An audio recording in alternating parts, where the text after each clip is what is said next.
Welcome to our YouTube channel, the Stenography Academy Indore, for highly upgraded dictations of English shorthand with clear pronunciation. Like, share, subscribe our channel.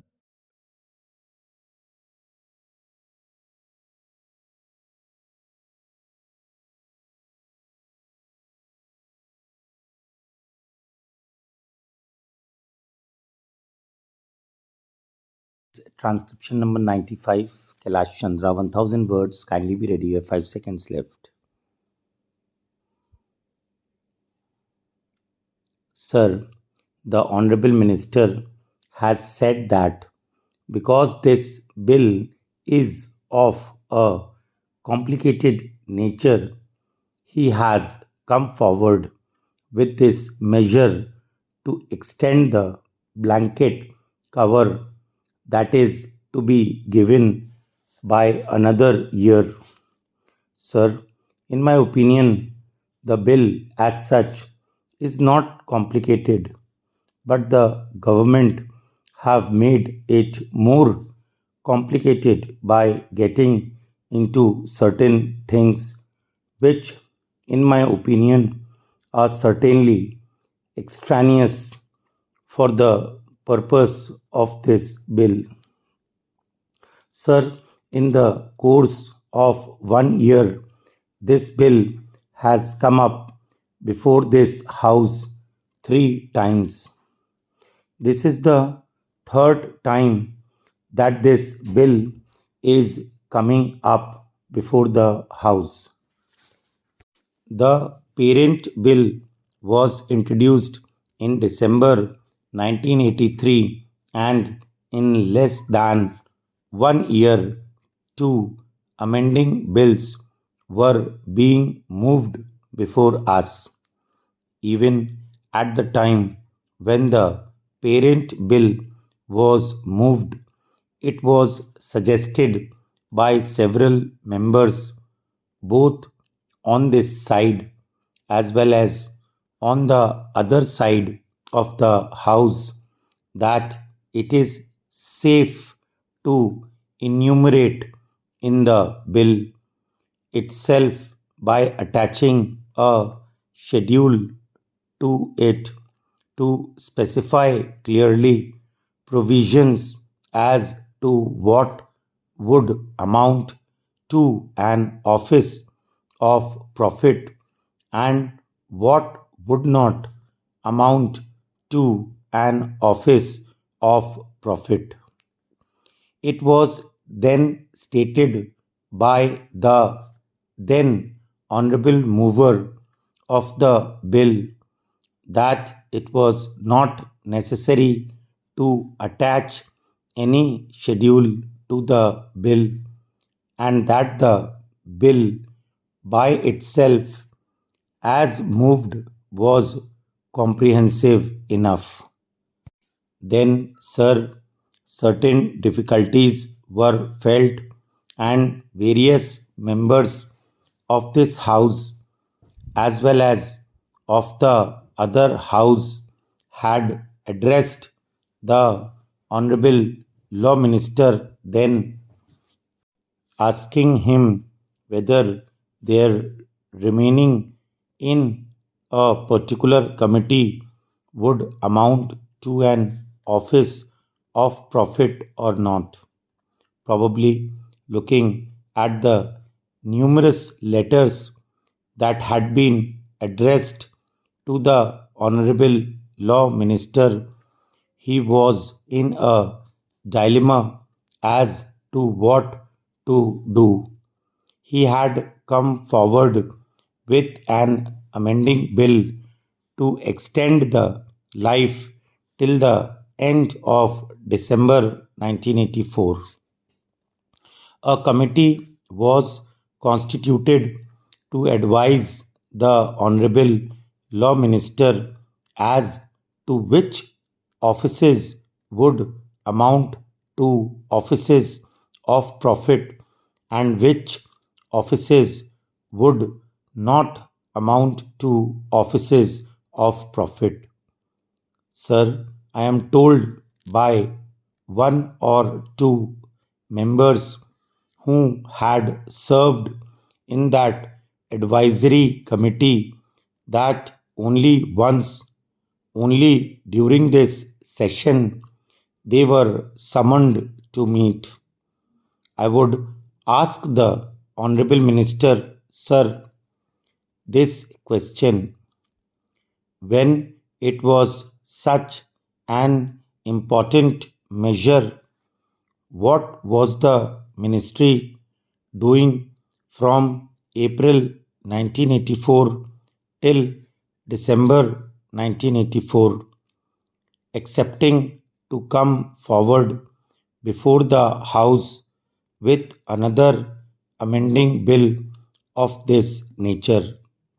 Originally, sir, only 4 months' time was asked for when the parent bill was moved, and it was stated that within that period of 4 months they would come forward with a comprehensive legislation. Then again they came forward with another amending bill extending the period till December 1984.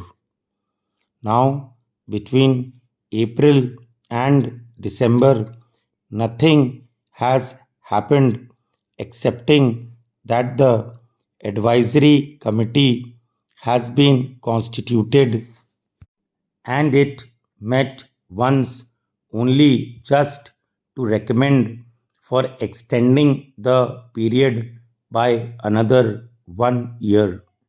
Sir, nobody in both the houses would oppose this measure, but they can only criticize the way in which the government is dealing with this measure, the way in which the government is sleeping over the matter, a matter which affects the very life of a member of parliament, not only a member of parliament, but also a member of the state legislature.